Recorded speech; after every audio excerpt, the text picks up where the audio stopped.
Welcome, ladies and gentlemen. This is the Money Down Pod. It is the Monday Recap NFL edition. I am Kayvon and Shawn alongside my guy Shawn White. Thank you, everybody, for tuning in to a glorious Monday. I hope you had a great weekend. I did not because my team is just, we'll get into that. There's a lot of words I could use for it. But my co-host, Shawn, how are you doing and how was your weekend? Yeah, the weekend was a lot of travel back up to where I live up in Maine. So we had a long travel from North Carolina. But the game for me, watching Trevor fumble that ball on the last drive, trying to go and win it, that was a little heartbreaking. But hey, that's a rookie quarterback with a bad team. We were 1-15. That's what bad teams do. Terrible first half, almost brought the second half comeback. And that's kind of all I'm gonna say about that. Anybody listening to us from the weekend? I talked to a lot of people. Glad y'all are tuning in. We're gonna get to those Panthers soon. I know y'all are big Panther fans. And yeah, if you're hearing us on Spotify, make sure you keep supporting, and we'll be on Apple iTunes here in the next week, I believe. So Yeah, big no things doubt, moving. man. No doubt. And I would say the one thing, we can get into your team a little bit, but the one thing that I've noticed just watching from afar is the defense is keeping you guys in games, you know? I mean, the Colts got up early and big, and then it felt like the Colts didn't score again for a long period of time. Same thing happened in the Bills game, you know, that you guys were not letting Josh Allen do anything. The offense is just going to have to turn the corner there to start contributing to what the defense seems like they're doing. That's just a far glance look at what I'm seeing. Yeah, a little interior thing on that. They switched schemes, Loki. After the debacle in Seattle, they actually flipped from playing primary man to now they blitz but play zone in the back, and they put our third safety down at our slot corner spot, and it's made all the difference in the world. Like they're flying around making plays. It's a completely different defense now, so that's good to see. But like I said, hopefully the offense can catch up a little bit, just get Trevor good reps, not get him killed back there. But I'm not going to bore everybody with the Jag stuff. That's just kind of where I'm at since I'm a fan, and we'll move on to all these other teams that had good days. Yeah, let's talk about a team and a fan base that had a great day, and that's the Carolina Panthers. And, you know, everyone knows how I feel about those Panthers living in North Carolina. I don't like you, but I do like talking about you guys, especially when Cam Newton. And as I said on the show on Thursday, Shawn, the city of Charlotte, the state of North Carolina was re-energized by the Cam Newton signing. It just felt like it, man. You could tell from what people were talking about on the radio. They were calling in local shows. They were tweeting about it.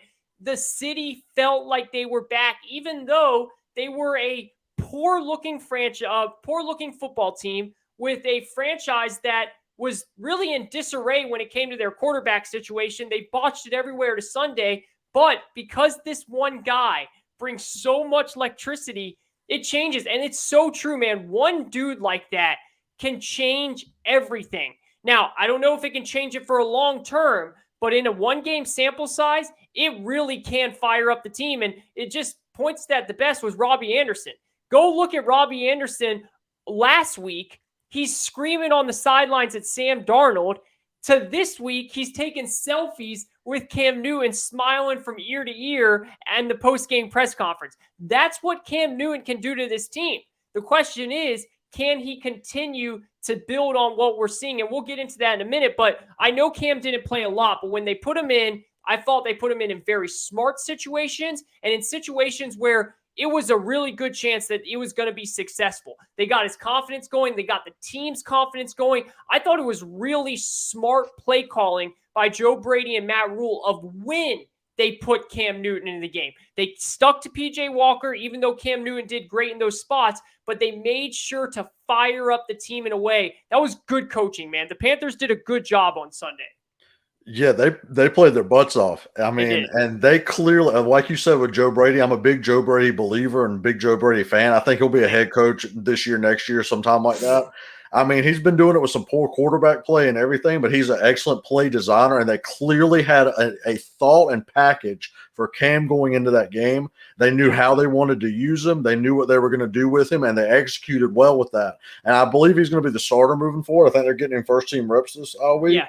So we'll see how Joe Brady continues to move him around and use him as a chess piece. The accuracy is always an issue with Cam, so we'll see how that goes game to game. But having him and Christian McCaffrey back, that was a completely different offense. And the defense, you could tell they were energized by it as well, the way they came out and decided to have a good game plan against that Colt McCoy-led Cardinals team, which I believe the injuries have just derailed them at this point. Like, they've got to get Kyler back. They've got to get Hop back. They've got to get back to their normal people. Because like we discussed with Colt McCoy's performance, you can kind of mash stuff up for a game. Once you get some film out on there about what you're trying to do with somebody, and he got knocked out of the game too, that kind of hurt him. But yeah, I mean, the Panthers played their butts off. They did what they were supposed to do. I know a lot of Panther fans that I was with over the weekend. I was at a wedding with a ton of Panther fans. They were really hyped up about this Cam signing. I don't think they weren't over the top about the future or anything like that, but they were hyped up for what he can bring this season, the rest of the year, which is all you can really ask for. I mean, that's what they need is energy. And as we can tell by some of these performances, those last 2 wildcard spots in the NFC are just up for grabs. They're for anybody to go take. So they're in it just as much as anyone else. And I understand why some Panther fans are excited about that Cam signing. No doubt about it. And that's why there's so much excitement. One, it's Cam Newton. He means a ton to the franchise. He means a ton to the city, the state. And when you have had such disappointing quarterback play from Sam Darnold, who I think will not play, barring injury, Sam Darnold will never play a snap again for the Carolina Panthers. Like, yeah, mark that down. Unless there is an injury, not just to Cam, but to PJ as well, Sam Darnold's not going to see the field again, and he shouldn't. The guy was terrible. He was terrible. Good luck even getting – he's going to be a backup from now on. That's what's going to happen unless he can get another shot, barring an injury on another team, and show up then. But that's not here. But when you have such bad quarterback play, it's so disparaging. But you also realize, like you just said, the bottom of the NFC, those 2 teams with the Saints falling too now, it's not just where the Falcons were in, it's the Saints and the Falcons spot. Those are up for grabs. The Panthers have moved into it with a win. When you combine all of that, there's a type of feeling that gets this fan base pumped up, and rightfully so. The main question, though, is going to be, how do they keep it going? They have a very interesting game this week against a Washington team. The reason that's interesting is, one, Washington's coming off a very big high where they now feel like, could we be one of those teams that goes on a run and gets one of those last wild card spots? And 2, it's Cam Newton versus Ron Rivera again. That's going to be a big storyline. It's back in Charlotte. The first game Cam starts again as a Panther. Of course, it's just fate works out this way, man, in football. That's why I say football's a beautiful sport. Just has to work out where the first game he plays is against his former head coach, who knows how to play against him very, very well. They lost Chase Young. That's a disappointing loss. I hope he gets better, man. That really hate to see a young player like that get hurt, but that's going to be a really fun game to watch. I'll be glued in on that game Sunday to see what happens. With the Panthers, though, they have every right to be happy moving forward because of everything we just said. Cam bringing energy into the team and spots being open, but can they continue the play offensively? They're going to be in games, Shawn, because of their defense. Their defense is going to keep them in games for the most part. Can their offense keep scoring points is the question. Yeah, for sure. And I think we can't overlook how important CMC being back was for them either. I mean, yeah. I think it was 90 receiving yards, 90 rushing yards. So having that dynamic player back, if he can stay healthy the rest of the year, they definitely have a little inside track at that, especially if they're going to read option Cam a lot, because that run game would be strong then. Mm-hmm. Well, one thing that can't be overlooked, though, is that bottom of the NFC for those wild card spots. That's a lot of shaky teams. I mean, and by the shakiest. The Panthers still shaky. You never know what they're going to give you, even after we said that. Your Falcons, who we're about to get into right here, that I'll transition into, they're like Jekyll and Hyde each week. I don't know what you're going to get out of them either. The Vikings find every way to lose any game they're supposed to win and then win all the games they're not supposed to. So that's kind of how they are. We got to see how Russ's hand does, because he did not look right in that game. But I do think he can turn that around, but they might be too far out of it at this point. And then, like you said, you have Washington sitting there, and the only saving grace they have is they play in the division they're in, where the Cowboys are like the only team. So they still have the Giants and the Eagles a little bit. So maybe they do find a way in. The Eagles have actually been sneaky playing well too, so that's another one you got to look at. Ever since Sirianni learned run the damn ball and don't just put it all in Hurts, they've looked like a much improved team. I still don't trust Hurts' accuracy, but I've been someone that's been hard on Jalen Hurts. I got to give credit when credit's due. These last couple of games, he has looked much better, and things are getting better for that. Devontae Smith's looking really good. That Eagles team, man, I mean, you're right. Everyone from even the Saints now at 5-4. I mean, Simeon is not good, bro. They are. Sean Payton's doing everything he can to get that team playing well, and they do play well. But Simeon is just, they're going to keep losing games. Now, will they lose enough to get out of it? I don't know. But if you look all the way from the Saints at 5-4, Panthers at 5-5, Vikings at 4-5, Falcons at 4-5, Eagles at 4-6, and if the 49ers, which they're up 21-7 right now, if they win, they go to 4-5, and then Washington, Giants, and Seattle, and the Bears are all at 3-6. The team at 3-6, you're looking at Seattle, like you said, and we'll get into that later. They're the team that can make some noise if they really get things moving, just because of Russell Wilson and the weapons that they have. But transitioning into my Falcons here, because like you said, it lines up perfect. And I'm not going to go too far into this, but the reason why I really wanted to bring up the Falcons is because of this wild card scenario here. I mean, look, Falcons fans, this is why I hear all the time, nobody talks about Atlanta. Atlanta sports, just nobody gives a damn about us. And I'm the one that bitches about it too. But this is why nobody talks about us. All last week, Matt Ryan is looking like an MVP candidate. He's doing it without a wide receiver one. He's having some of the best performances of his career. Arthur Smith is putting on a good rookie coaching job. The Falcons, watch out for the Falcons. Here they come. And then they go and they put up this stinker in Dallas. Not even lose the game. They get destroyed. They get beheaded to a team like Dallas coming off an awful loss. This is why nobody talks about Atlanta, because one time when people stand up there on TV and say, hey, watch out for the Falcons, we go and make them look stupid. And it's so disappointing. And I know that a lot of people are going to say it's hyperbolic because of everything I just said about how questionable the NFC is. If the Falcons lose this game on Thursday against the Patriots, and if they lose it in bad fashion, it's over. They're not one of the teams fighting for it. You can't lose 2 games in a row, one being against the Cowboys, which is technically like a primetime game because everyone watches it, and 2 at home on Thursday night against a very good Patriots team, but still a Patriots team that has a rookie quarterback, and you're at home. You can't get destroyed in both of those games and come back from that. We are going to learn, Falcons fans. We are going to learn what type of coach Arthur Smith is this Thursday night. We're going to learn everything about him, bro, because that was his worst loss of his coaching career. He's never suffered a loss like that before, ever. I don't think anyone has, really, to be honest with you. I mean, that's how bad it was.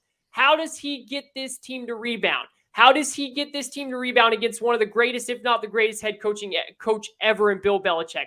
We are going to learn this Thursday night what type of coach and what type of team this Falcons team is. All right. So to unpack on that, I don't think you're out of it, even if you lose, to be honest. I know you and the other Falcons. Emotions are running high.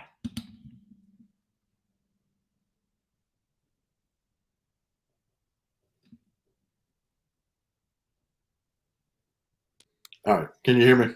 Yeah. Dude, for a second, I thought I muted you, so I pressed unmute, and they were like, no, your guest has to do that. No, a little technical difficulties, people. Hey, I came out of the slot, but all right, let's hear it. Let's tell the Falcons fans why, if we lose, we might still be okay. I'm here to calm you down because the Patriots are a good team, but what you got here is out of those teams fighting for those, 2 of them are in your division. You're going to play them. Those are the games you got to watch for. That's a great. You got to beat the Panthers. You got to beat the Saints if you're going to make it in. And I'm going to tell you what. One interesting thing about it is you should know how to play defense against them, because we were talking about the Saints and Simeon. I think they're going to go to Taysom Hill at some point.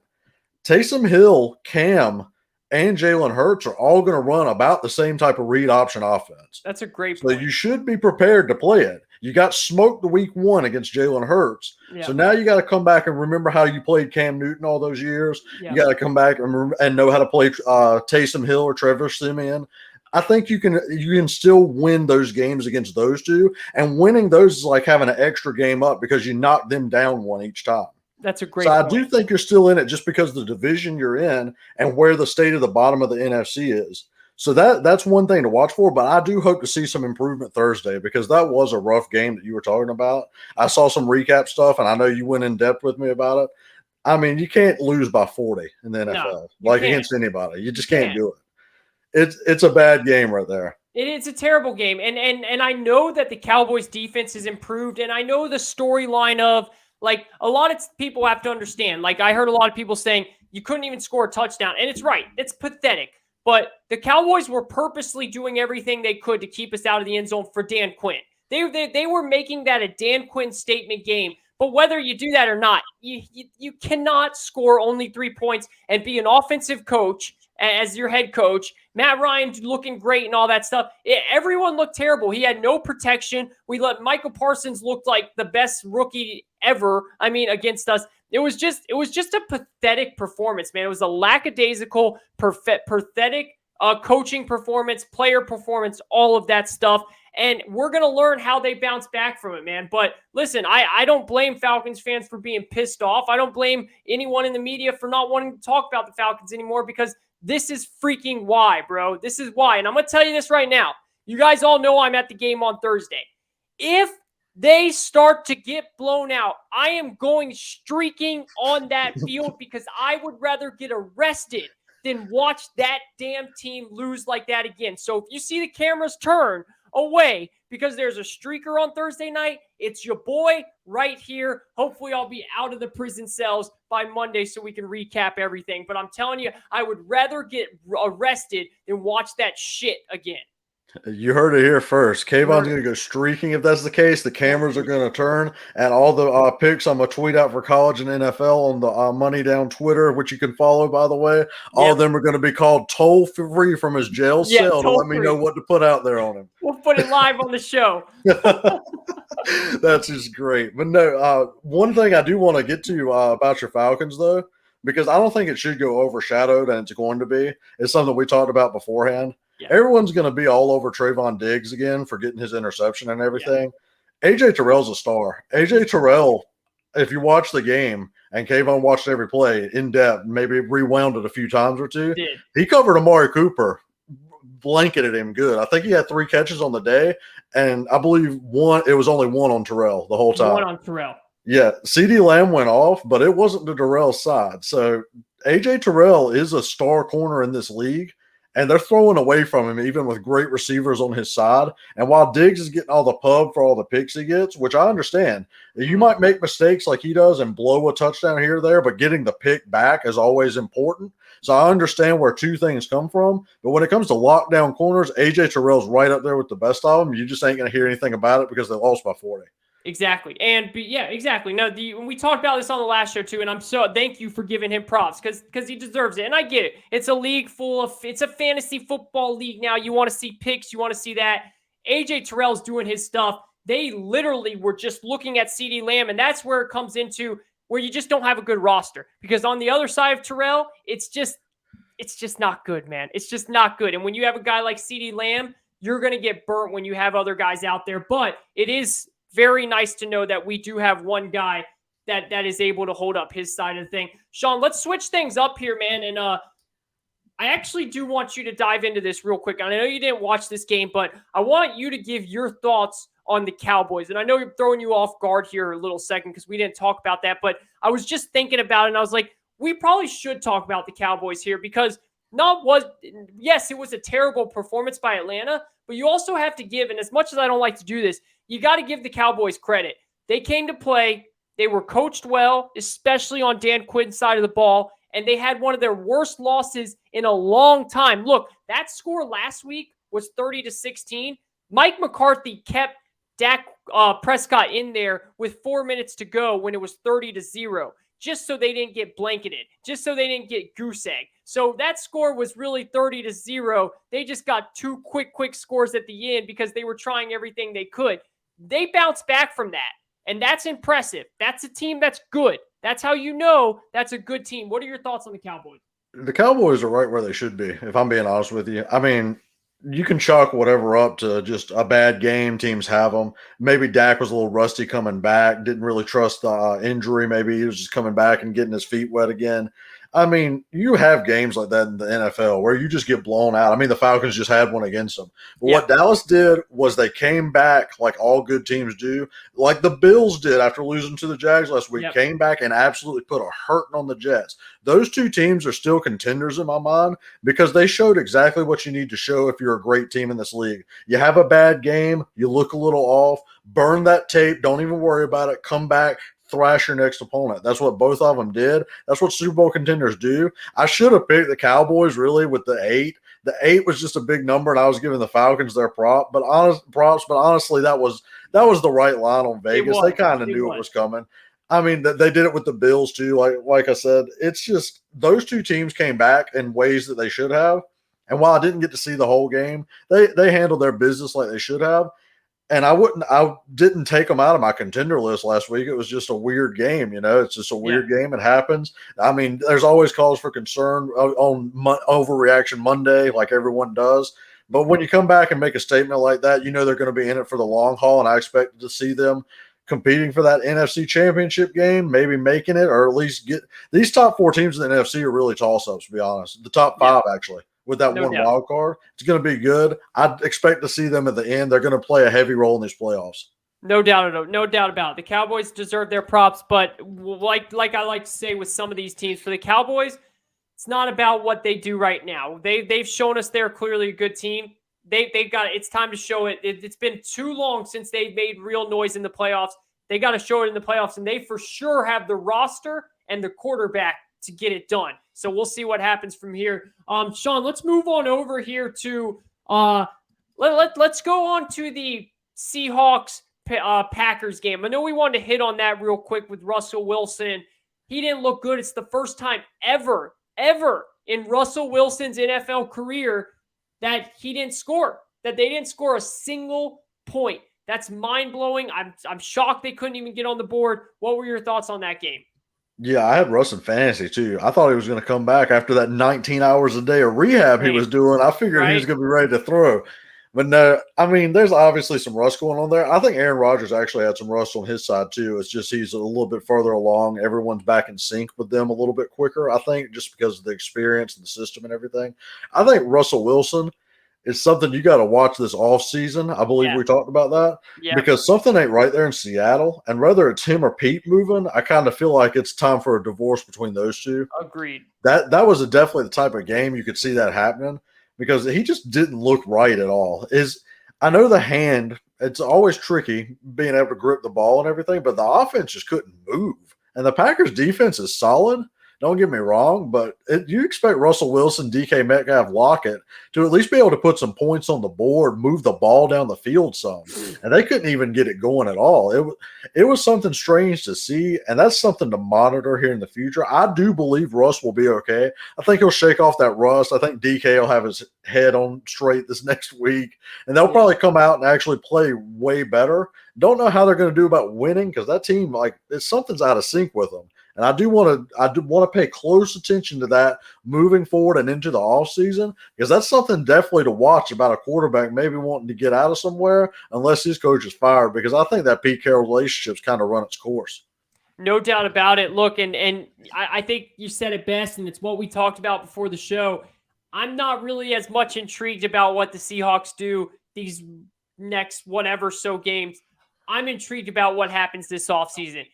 If they don't make the playoffs, if they don't even at least get close to making the playoffs, I don't see any way that both of them are back. It's one or the other. I don't see any possible way that both of them are back. I just don't see it happening. There's just too much tension there. There was too much riding on this offseason. Let's not forget, everyone thinks, they're back together happily ever after.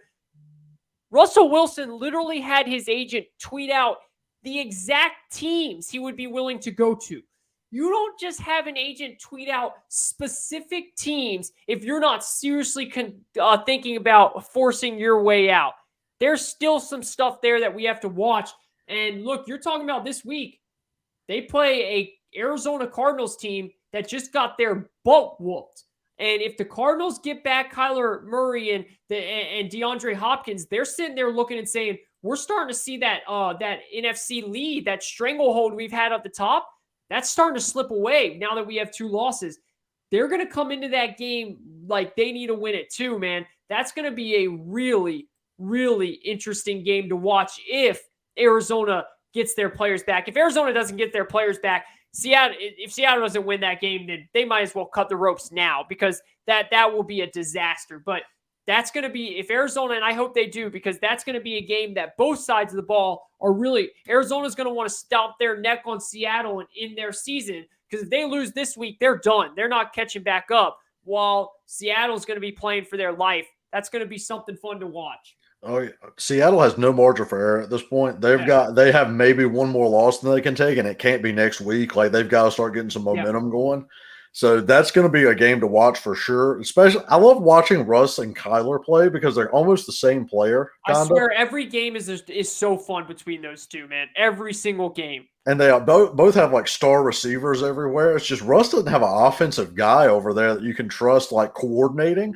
Yeah. I mean, I watched Bevel coordinate for the Jags every week. I mean, Russ was kind of carrying him, if we're being honest. Yep. I mean, and then they went to Schottenheimer, who also, I believe, is on the Jags doing the pass game coordination. So he was carrying him as well. And now they have Waldron, who I know comes from that tree, but not everyone's going to be successful that's learned under McVay. I mean, let's be honest. Like, there's going to be some duds on the staff every now and then. Yes. So that's going to be something interesting. I know I don't want to get too deep into offseason speculation, but Russ did put out that list of teams, and one of those teams are winning games with, like, Trevor Siemian out there. You know, they're kind of winning games with Jameis Winston before he gets hurt. Oh, I would hate that. They have an offensive coach, like one of the best in the league, maybe the best. Yeah. I mean, him and Andy Reid, McVay.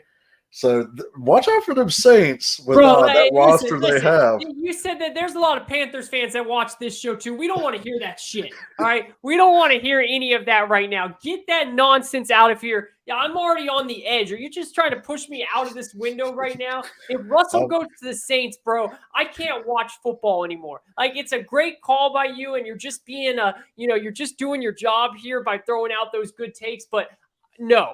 Just please no, dude. Like, just please no.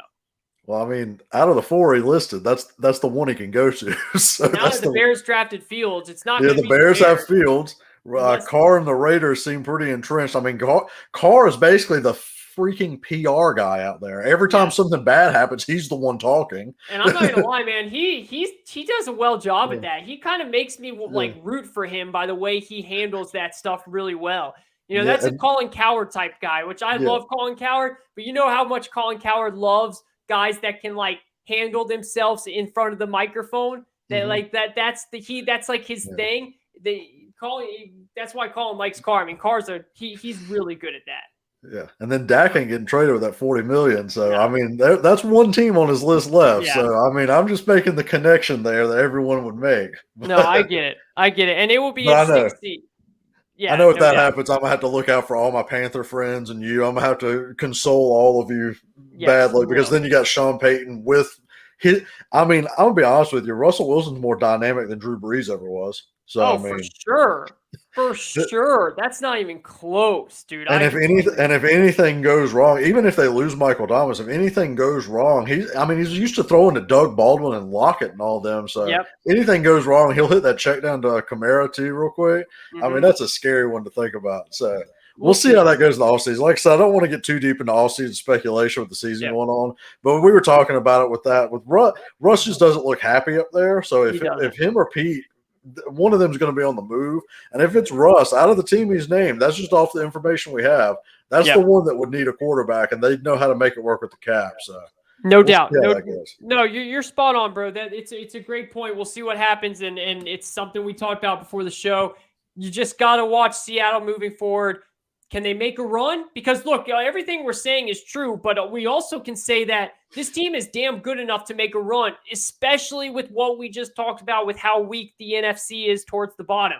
If they beat this Cardinals team, I mean, they beat this Cardinals team. They go on a nice little, I looked at their schedule here. Let's see here. They beat the Cardinals team. They have after that the Washington football team, 49ers, and Texans, and then Rams, and then Bears, Lions. Like that, a lot of those games are winnable. You know, that 49ers, Rams, those will be tough, but Texans, Bears, Lions, you know, they could go on a run here. So that will be interesting. Yeah, Russ kind of owns the Niners too. Russ does really well against the Niners. Yeah, kind of like that division's so interesting, man. Kyle Shanahan has owned Sean McVay. He's won 4 straight against him. Like Kyle Shanahan beats up on Sean McVay. Right now, he's up 21-7 at halftime against him. Sean McVay has owned Cliff until this week, until this season. Cliff Kingsbury has not beaten the Arizona Cardinals in general, has not beaten the Rams under Sean McVay until this year. This was the first time it happened. And then Russ owns the 49ers. It's just so interesting how that dynamic. And the Cardinals play the Seahawks all sorts of tough usually. So it's a strange thing. Like it always goes in circles like that. So, Shawn, I quickly want to move, before we move on to the Chiefs here, I quickly want to touch on the Packers because there's something really interesting happening in Green Bay right now that I don't think is getting as much attention as it deserves. We talked a lot about Aaron Rodgers and what he did. And again, it had nothing to do with him not getting the vaccine. It was all about how the way he went about hiding it and the way he went about kind of like pushing it aside so he could have better public face. What's happening in Green Bay, though, man, is something we haven't seen in Rodgers' career other than when they won the Super Bowl. And that's that they have a legit defense. They have a defense. Green Bay, and they're doing it without their best defensive player who's hurt right now in Zadarius Smith. He's not even playing, bro. Their second best player, their cornerback, Jair Alexander, is also not playing. You could vice versa. Maybe Jair's better, whatever. He's not playing either. And they are shutting teams down, man. They shut the Chiefs down last week to only 13 points. If they just had Jordan Love a little bit better up to speed on that offense, or if they had Rodgers in the game, they win that game. They shut Russ down to his first ever goose egg in the history of his career. This defense, bro, is starting to look like a defense that can win games without Aaron Rodgers. And that's been his issue in Green Bay this whole time. The one time where he had a top 10 defense at the end of the year, they won the Super Bowl, and that was his Super Bowl year. It's always been on Rodgers' back for him to go out there, not throw a touchdown, also throw a pick, and still win the game 17-0, something special is happening up there in Green Bay with that defense. Yeah, it's not just that. They have a run game, too, for the first time. Eddie Lacy, that Super Bowl year, and all of them, they played well in the running game, and now they have a bruising back in those fourth quarters to close games out, and A.J. Dillon, and they kind of go to 21%. No, real quick, because that's a really good point. Can I say that? For all these fantasy managers out there, first of all, if you had Aaron Jones, I really hope you had A.J. Dillon on your bench. Like, if you didn't, what were you thinking? But if you have A.J., dude, I don't think – this is going to sound like a hot take. I do not think it hurts them that bad that Aaron Jones is out.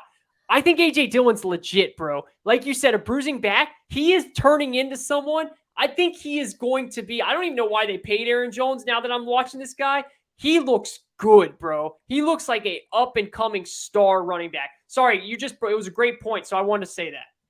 No, so the reason why that actually makes it perfect. The reason why they kept Aaron Jones is because they're running good out of 21 personnel. So for anybody that doesn't like do football lingo, that's 2 backs, 1 tight end. Yeah. So they'll put Aaron Jones in the slot or line them both in the backfield, and then off the play fake to A.J. Dillon, a lot of times they'll screen pass to Jones. Yeah. And they've actually been doing it the other way to Dillon too, to just throw the little misdirection in there. Dillon ain't going to break one for 70 like on a hole like that, but it does keep the defense honest that, hey, he might catch this for 12 yards and take it upfield and get a first down. So when they do that to Aaron Jones, he can hit that 70 yards. So even though they are going to miss Aaron Jones in the passing game a lot more, you're right, in the run game, A.J. Dillon might be the better, between the tackles running back for sure, and overall might fit the offense well because LaFleur is from that Derrick Henry type tree, and A.J. Dillon, in no way, shape, or form am I saying he's Derrick Henry, but he's that type of player. He's the cutback king. He's going to run over your back end defenders, and he's going to handle it that way. So I do agree with you to the point on that. To get to the defense, you're absolutely right. Jair Alexander's low-key probably a top 3 corner in the league. Yeah. Top 3. Oh, I agree. I agree for sure. Top 3. I mean, maybe you can push 4 if we're including Terrell now, but you've got Jalen Ramsey, you've got Diggs and Terrell, and then Jair Alexander's like right there in the top 5. Yeah. Well, I don't think Diggs is a top corner. Ball skills wise, I'm talking about straight lockdown. Oh, straight corner. lockdown. Yeah, he's top 3. I would put J.C. Jackson above. J.C. Jackson gets no love, and I love him. He's great. I know. I love it. He's amazing. I would put J.C. Jackson above Diggs. This is a whole different conversation, but you're right. Jair Alexander is one of those very, very seldom players that you can just say, guard this side of the field. Yeah. And it's like I've been saying week after week, and I'm probably going to say it next week. I'll say it until the offseason, until it happens. They're going to have to tag him or Devontae Adams. And I think they're going to peg him because he's younger and he plays a more premium position. You can find wide receivers at this point. Right. He plays a more premium position, and you don't find top 5 corners that often. So they'd at least tag him and try to trade him for Jalen Ramsey's worth if they're going to be smart about it, to be honest. But like we were saying about the defense, Kenny Clark gets no love. He's one of the best freaking defensive tackles in the game. Dude's an absolute game wrecker. Yes. When Zadarius comes back, they're going to have the pass rush going again. And I've got to give props to, have you ever seen a more low-key, number 1 rated high school player, top 15 pick, and just goes and does his job? Rashawn Gary. He's actually been really good. Nobody talks about it. He had a little shaky rookie and sophomore season. This last year, he's came on and he's playing like lights out football. And he was the number 1 high school recruit, like a top college player at Michigan. Yep. No one talks about him. He's like super slept on. So you're right, that Packers defense, something to be reckoned with. And what they did to Mahomes and Russell Wilson's back-to-back weeks, you can't do it any better. No, you can't. And to that Gary point, which is such a good point, it's perfect. His persona is perfect for what the Packers and the Steelers, they love those type of guys. They don't want this, shiny, out there nothing wrong with those type of guys. They like these guys that go under the radar. No one really talks about them. No one talks about Rashawn Gary, and he is having an amazing season. The defense is what was a huge issue. Look, we can get into Rodgers not running the ball on 3rd and 8 against the Bucs in the NFC Championship game. Rodgers having a tough first half, but the defense was the reason why they got down in the first half in the beginning. They gave up that touchdown at the end. The defense has always been the issue. It looks legit this year. It looks like a legit top 5, top 8 defense in the league. And if that's the case, bro, they can go as far as winning the whole thing this year. And they have the head-to-head against Arizona. Oh, yeah. They definitely can. They're one of the favorites, in my opinion, to win it because of that defense. Yep. Because Rodgers might not be where he was 3, 4, 5 years ago, but he's still a top player, still a top quarterback. And, I mean, you can do it firsthand. He was the best like 4 or 5 years ago when I first met you. He was the best quarterback in the league. I mean, unstoppable. But he ran into those Falcons teams y'all had, and y'all was putting up like 45 points on them. Yeah. Like there was no way he was going to win because the defense was just giving up that many points. No doubt. So it's a great point. If you in 2016, if you just put like an alien on Earth and took the numbers and the jerseys away, you would have thought that Matt Ryan was Aaron Rodgers in that game. He threw for like 5 touchdowns and ran for another one. We just destroyed them, and it was because it's a really good point. This is the first time where you could switch things around. And, bro, I mean, talk about looking into the offseason, how things would change if Green Bay could go win the Super Bowl. I mean, that's a different story for another day, but wow, that would be a storyline that would be great for a show like this. That's all I got to say. We could go on for a while, but if you want, hey, let's flip it to the new king of the NFL right here. Got his mojo back a little bit. Yeah. After those same Packers kind of shut him down, I mean, my guy Mahomes, he came out to play against the Raiders. And I'm not to give myself too much credit. No, I wanted to give you the credit. Let me set it up for you. I want to give it. First of all, great transition of the king of the NFL right now. That's a really good one. From one State Farm to another State Farm. You said, and this is why it's so important to listen to these preview shows, because we tell you how we think it's going to look. And Shawn said, this is what the Raiders are going to do. And if they do it, you better watch out. What is it that you said for those that didn't watch, and what ended up happening? So my third and short pick, which is the pick we do, it's our lock of the week. It's our segment we do, third and short on the money down, is who we believe is going to hit. I had Chiefs -2.5 because I know that whole Pete Carroll cover 3 scheme, those D coordinators that learned under him do not go away from it. Dan Quinn has a little bit this year, and you see he has success. But Gus Bradley with the Raiders is going to play cover 3 no matter what, because they can't put the 2 high safeties like Jonathan Abram, who can't cover out there. They can't put him too high. They just can't do it. He's a liability in coverage, so it's like not having him back there anyway. So they just play their normal cover 3 scheme. And Mahomes eats it alive. I mean, he destroys the Raiders every year. When the Raiders beat him, they outscore him. That's the only way it is. Yep. Mahomes just dominates them. So I knew if there was ever a get-right game for all these people to be back on the Mahomes train, it was going to be against these Gus Bradley-led Raiders, where they run this cover 3 scheme, and you just have Tyreek flying over top, and you bring Kelsey up the middle whenever, because they can't cover him up the middle. And boy, did it happen. 406 yards, 5 touchdowns. That was the get-right game, and I'm happy I could kind of read the future on that one. Yeah, that was a great call by you, and it will be fascinating to see because, like you said, Mahomes does so good in that situation. Is that a one-time thing, or is he back, like Cam said? I'm back. Is he back like that? Because we talked about on the show how Rodgers talked about quarterbacks can get the yips, kind of like baseball players when they go through a dry spell, kind of like NBA players when they go through a shooting spell, the dry shooting spell for those NBA shooters out there. You have to have a moment. You have to have a game that clicks you back into things, right? Could this be the game that Mahomes is like, oh, baby, I'm still Mahomes. Let me throw my swagger back on. It's go time. Or is it just because he's so damn good at dominating that type of coverage and that type of personnel, he's so used to it? That's what's going to be fascinating to watch moving forward, because I'm more like with you. I think that this gets him going. I think that the Chiefs feel some mojo now. I think that they really get this moving forward, but it's something to pay attention because now the Chargers have fallen. The Broncos have fallen. The Raiders are doing, start 5-2. They go and lose the next 4 games. Every single year, it feels like that happens with the Raiders. Now, this year, you give them a little pass because they've had so much that to go through. But the Chiefs have maybe, you could say, have played one good week of football the last 5 weeks, and that was this week. And they're sitting there at 6-4 on top. So those teams, they didn't put the foot on the neck in time when to put them out when they were down.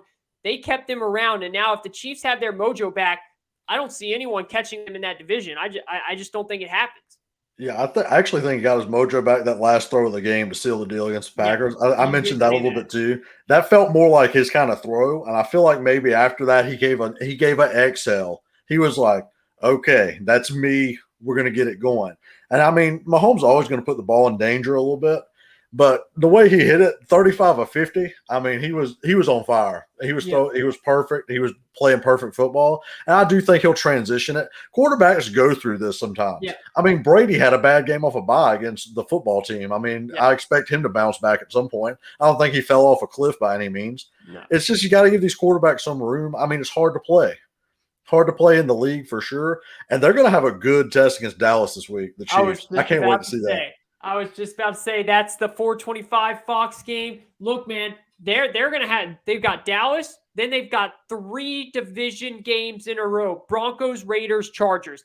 That right there will shore up the division. I mean, they go and win 3 out of 4 of those, or they lose to the Cowboys and win all 3 of those division games. It's over, right? We'll see what happens, but they're at home against the high-flying Cowboys team that is super high up. And the Chiefs are super high up right now. It's going to be a fun game to watch, bro. Yeah. To be fair, I'm pretty sure Andy Reid, since he's been at the Chiefs, since Peyton Manning retired or whatever, I think he's lost maybe 7 division games.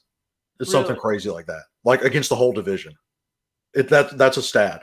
7 in a row? No, like 7 in general over that time. He's only lost 7 games against those 3 teams. That's crazy. Yeah, that's crazy, right? He just dominates them. He dominates them every year. And he's done it with, I mean, Alex Smith's a good quarterback, not a great quarterback. He's done it with now it's Mahomes just absolutely dominating. That's all fascinating stat. Yeah, you want to hear a crazier stat on that? Yeah. 3 of them are on Thursday night, and 3 of them are on last-second drives. Wow. What are the odds? One of them's that Phillip Rivers touchdown throw he did on him that one year. Oh, yeah, I remember that. And then the Raiders beat him on a last-second field goal, and it's 3 of them on Thursday night. Like, he just doesn't lose to the division unless it's on a short week. And it happens in the last second. Wow, that's fascinating, bro. That's very interesting stuff right there. So we'll see what happens. Are the Chiefs back? Me and Shawn think so. We'll see how things go moving forward. Shawn, let's dive into our picks last week, bro. You just talked about it a little bit. You had a good week for your picks. I had a good week for my picks. Go ahead and tell us what your third and shorts were and what ended up happening. All right, yeah. So obviously I had those Chiefs minus 2.5. I had the Vikings as well. I believe I got them at +3 at the time, but I think they got bet down. I think the Sharps got on that side as well, and I think they bet it down to 2.5 before the game started. They were +2.5. They ended up winning outright. And I felt actually pretty good about that in general. I believe I mentioned it. The Chargers have a bad run defense. Dalvin Cook did a good job running. And this is a perfect Kirk Cousins spot. The game's kind of buried. Nobody's really watching. Kirk Cousins come out there, let it fly. He'll be all good to go. So that was a good pick by me. I think the Chargers actually have a little issue. Let me just talk about that for 1 second.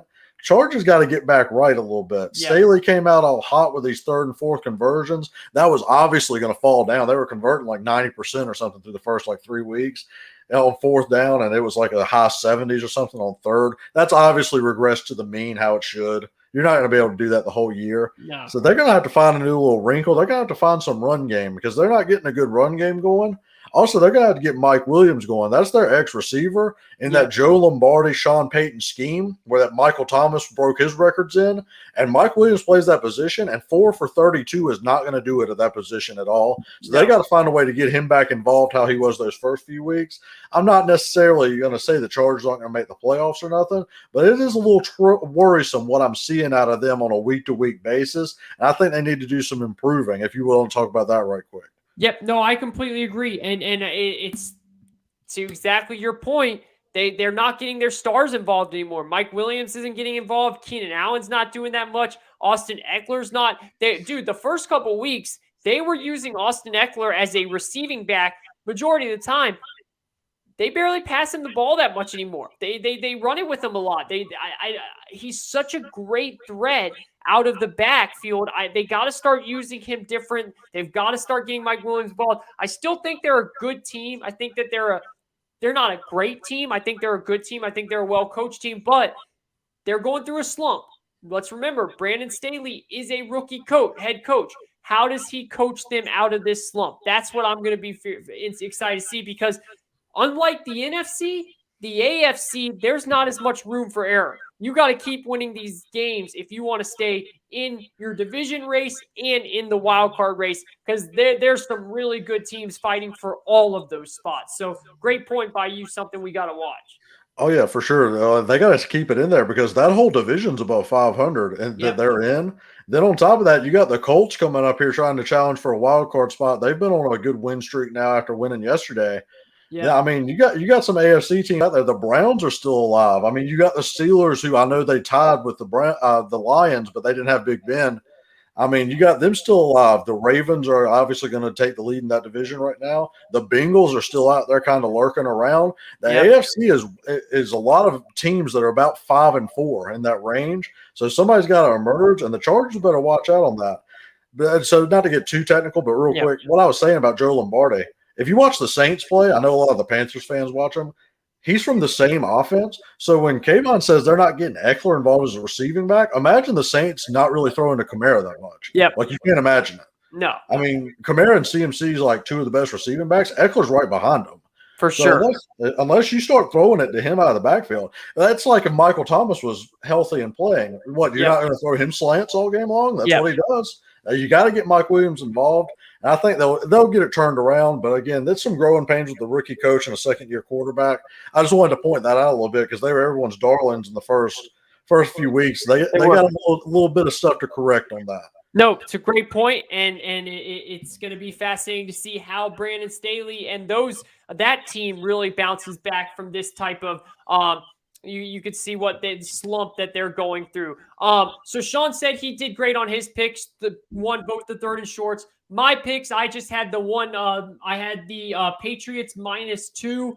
-2.5, whatever you can get it at. Obviously didn't need it. They dominated. So that was a really easy win. So 3-0 for our third and shorts on the week. Not bad, man. We've been doing really good with our picks, to be honest. Yeah, we give out, for the ones that watch the college show, we give out a ton of college picks. Yeah, like we give out a lot. I gave so many more games. It's just yeah. There's so many more games. There's a lot more lines you can like too, and you make more money off the college ones just because the lines are kind of crazy like that.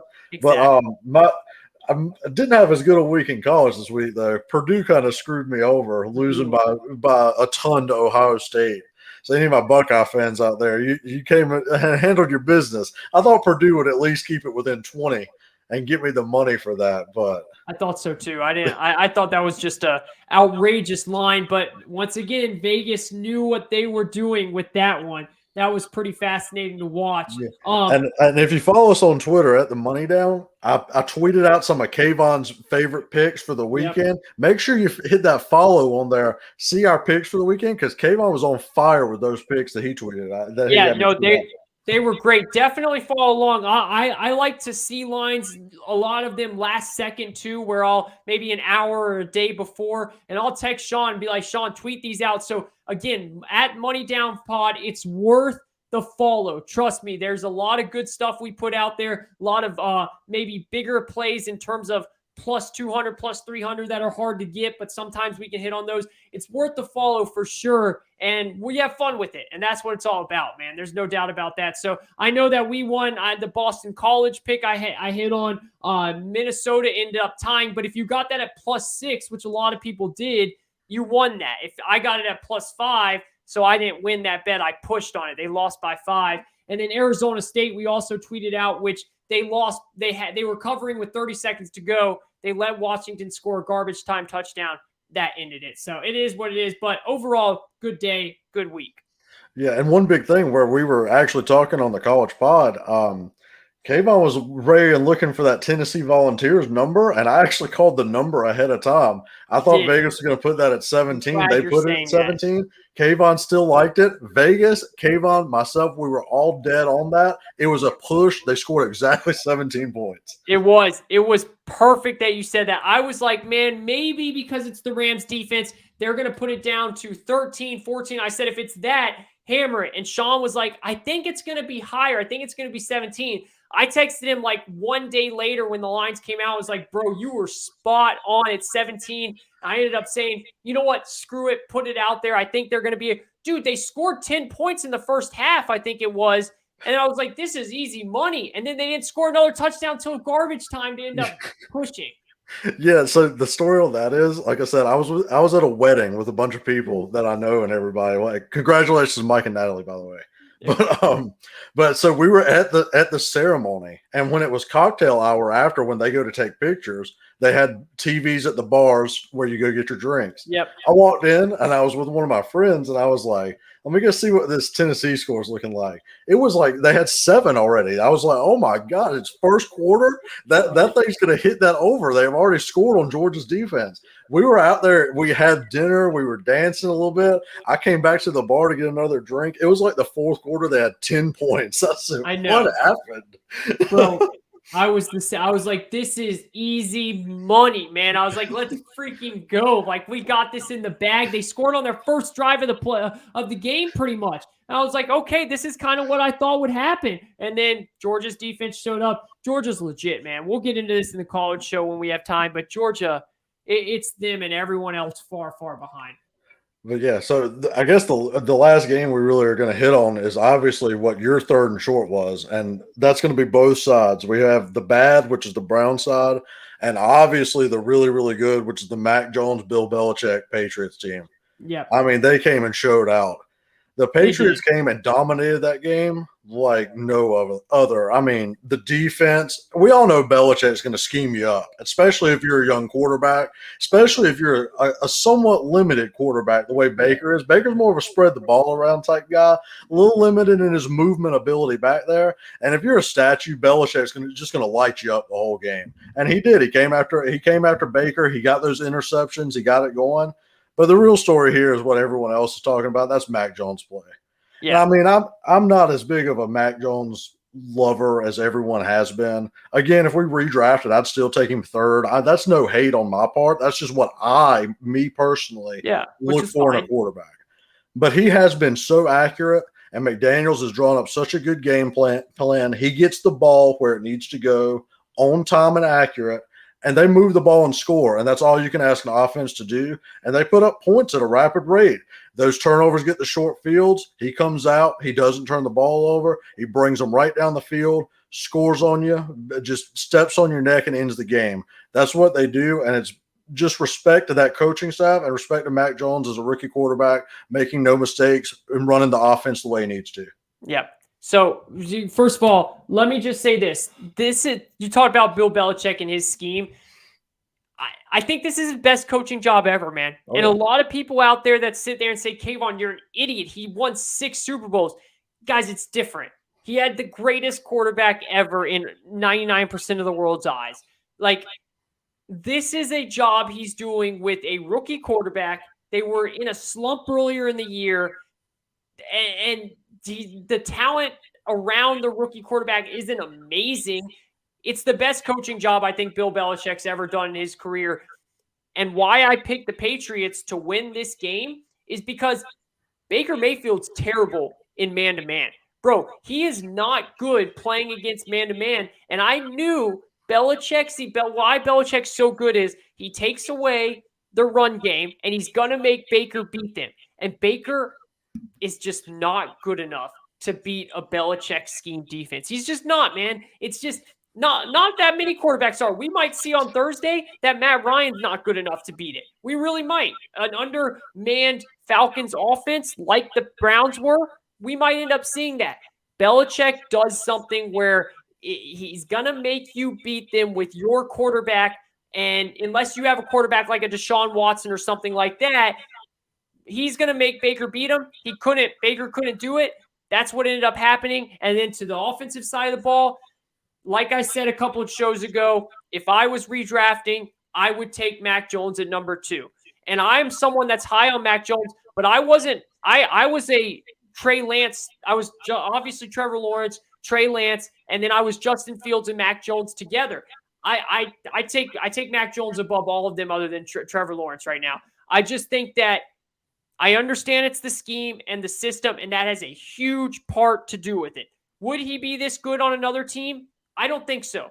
But he is extremely accurate and confident in what he does. He's a professional, and that's going to lead to success, man. He's just a damn accurate thrower. He is. He's not going to be all over SportsCenter top 10. He's not going to do all these crazy like Justin Fields type throws and Zach Wilson throws and Trey Lance runs, but he's going to win you football games because he's just a damn accurate passer. He reminds me so much of Matt Ryan, man. He really does. I think the Matt Ryan comp is really good, and I think because of the coaching, he could have a much better career than Matt Ryan simply because he's in the environment that he's in. But I love Mac Jones. He's a story to watch, man. And the Patriots, bro, I mean, would it be crazy to say that they can win the AFC East? I mean, is it at this point, it's not that crazy to say. I still have the Bills favored, but I would not be shocked if the Patriots could end up winning that division.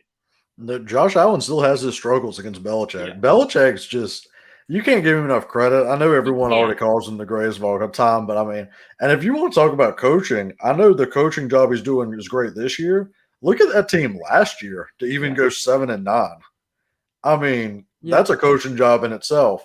And one of the reasons I actually took the Patriots defense in most of my fantasy leagues this year, and the reason why I did that is because he actually had a good defense last year with like 6 opt-outs on their defense. You're So with right. all of them coming back, I kind of knew they were going to play this way.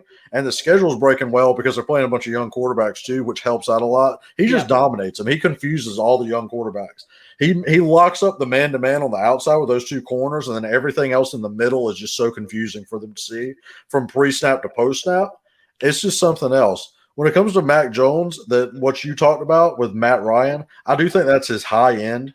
If we're going to give him a comp, it's probably high end Matt Ryan, low end Kirk Cousins. That's what he is.